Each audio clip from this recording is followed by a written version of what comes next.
Hey guys, good morning. और आज है 17 दिसंबर और हम जो हेड सर्वेंट मुख्य सेविकाएं हैं, इन लोग के लाइफ में एक इम्पॉर्टेंट डे भी है, क्योंकि आज से स्टार्ट है हमारी मुख्य सेविका की डीवी।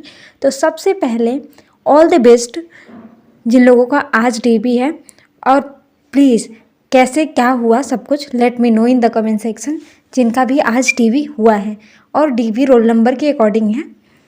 तो बेसिकली बात करेंगे इसमें मेरी डीवी कब है, बहुत लोग पूछ रहे थे। तो मेरी डीवी अभी बहुत टाइम है, मुझे जस्ट मैं अभी तो रिलैक्स हूँ। और मेरी डीवी जो है 4 फरवरी को है, सेकेंड वाली शिफ्ट में। किसी का होगा तो let me know in the comment section. और मुझसे बहुत सारे लोग पूछ रहे थे कि आपका ग्रेजुएशन में कौन सा सब्जेक्ट है, आप बीए किया है, बीएससी किया है, कौन सा सब्जेक्ट है। तो बेसिकली मेरे फर्स्ट और सेकेंड ईयर में बात करें तो सोशियोलॉजी, हिंदी और इंग्लिश थे। और फाइनल ईयर में मैंने हिंदी छोड़ दिया था। तो लास्ट ईयर में जो मेरा था सोशियोलॉजी था और इंग्लिश था। तो मेरे ग्रेजुएशन में और मैंने बीए ही किया है। उसके बाद से कट ऑफ कम रहने के बहुत सारे चांसेस है, क्योंकि इसमें एलिजिबिलिटी का बहुत सारा इशू है। बहुत सारे लोग कट ऑफ को लेके परेशान हैं। ऊपर से नॉर्मलाइजेशन भी हुआ है। अब हम ये नहीं कह सकते कि एक और इसी के अकॉर्डिंग हुआ है, शिफ्ट वाइज। हाँ, शिफ्ट वाइज हुआ है, वो समझ में आ रहा है। लेकिन बहुत सारे लोग बोल लेंगे मेरा 60 था, 62 था फर्स्ट शिफ्ट में और मेरा नहीं हुआ है। तो थोड़ा सा मतलब एक क्लियरिटी नहीं आ पा रही है कि कितने का नॉर्मलाइजेशन हुआ है। और बात करते हैं कि जो लोग बोले 60 है, तो मैं उनसे एक रिक्वेस्ट करूँगी कि एक बार आप अपना फिर से चेक कर लो। और हाँ, आप शायद निगेटिव ना किए हो, आप बस उतना ही बता रहे हो जितना सही है। तो प्लीज़ एक बार आप नेगेटिव करके देखिएगा। तो इतना नॉर्मलाइजेशन यूपी ट्रिपल एससी में इतना ज़्यादा नहीं होता है, 1-2 नंबर का ही होता है। तो बस उतना ही हुआ है, उससे ज़्यादा नहीं हुआ है। तो आप प्लीज़ एक बार चेक कर लीजिएगा।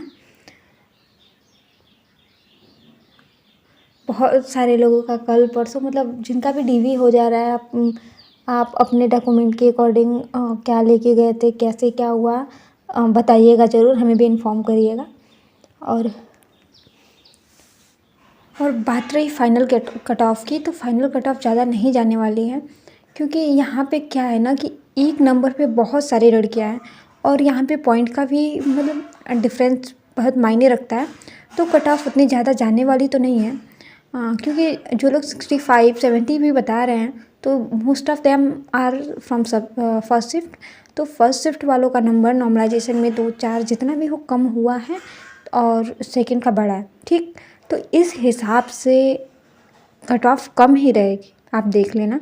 और मेरा जो एक इमेजिनेशन है, मैं मतलब श्योरिटी के साथ नहीं कह रही हूँ, लेकिन हाँ, जहाँ तक मैंने देखा है, समझाया जाना है, वहाँ तक मैं सिर्फ इतना कह पाऊँगी कि जो यूआर की कट ऑफ होगी तो 60 से ज़्यादा तो नहीं जाना चाहिए। 60 के नीचे रह सकती है, लेकिन 60 मतलब मैक्सिमम कंडीशन में आपकी 60 जाएगी, 60 से अब नहीं जा सकती है। और बाकी सबका तो इससे नीचे ही रहने वाला है। और बहुत लोग बोले ओवरलैपिंग नहीं होता है, ठीक है यार। बेसिकली वो इसमें है क्या कि जनरल में ही इतने सारे लोग हैं जिनके अच्छे अच्छे मार्क्स हैं, तो हो सकता है ना हो ओवरलैपिंग। और हाँ, जिनके भी ओबीसी, एससी, एसटी जिन भी कैटेगरी में हो, अगर आप जनरल को टक्कर दे रहे हो, अगर आपके 70-75 नंबर हैं, तो आप श्योरली आप यूआर में फ़ाइट करोगे। तो एक थोड़ा ओवरलैपिंग तो होगी ही, लेकिन हो सकता है थोड़ी कम की हो, क्योंकि यूआर के कैंडिडेट बहुत हैं जिनके नंबर बहुत अच्छे अच्छे हैं। तो वो अपनी सीट में हैं, वो लोग फाइट करने के लिए उन लोग के बीच खुद फाइट है। और बाकी सब ईडब्ल्यूएस की तो कट ऑफ ओबीसी से कम ही जाएगी। एससी एसटी बिल्कुल भी टेंशन ना लो, आपकी भी कट ऑफ ज़्यादा नहीं बढ़ने वाली है। फाइनली गाइस, अब इंतज़ार है उस दिन का जिस दिन हमारा फाइनल रिजल्ट है। देखते हैं किसका सिलेक्शन होता है, किसका नहीं होता है।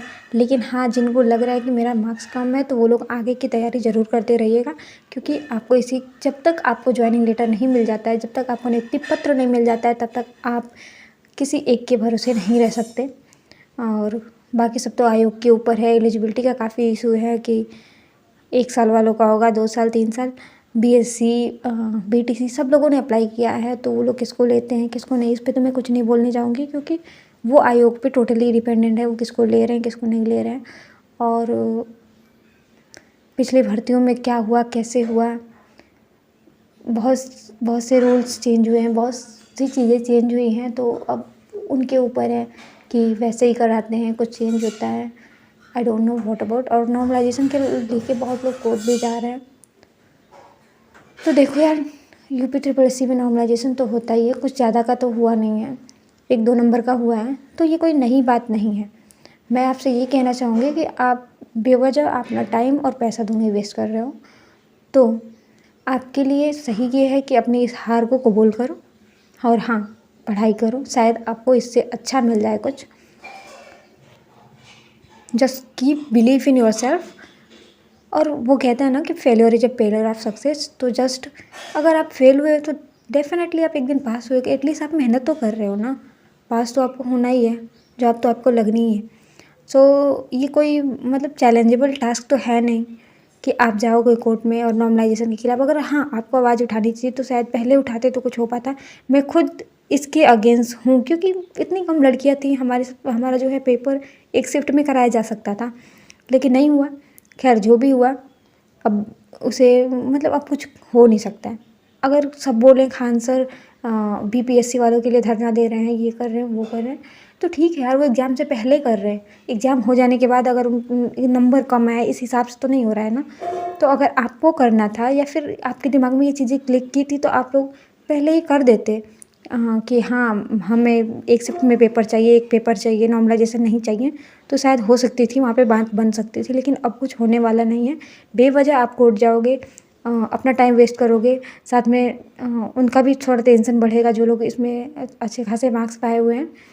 तो गाइस बस यही कुछ बातें थी। तो मिलते हैं किसी अगले वीडियो में। Till then bye bye, take care. और वीडियो पसंद आता है तो मेक श्योर आप मेरे चैनल को सब्सक्राइब कर ले, लाइक शेयर ज़रूर करिएगा। और मिलते हैं किसी नेक्स्ट वीडियो में।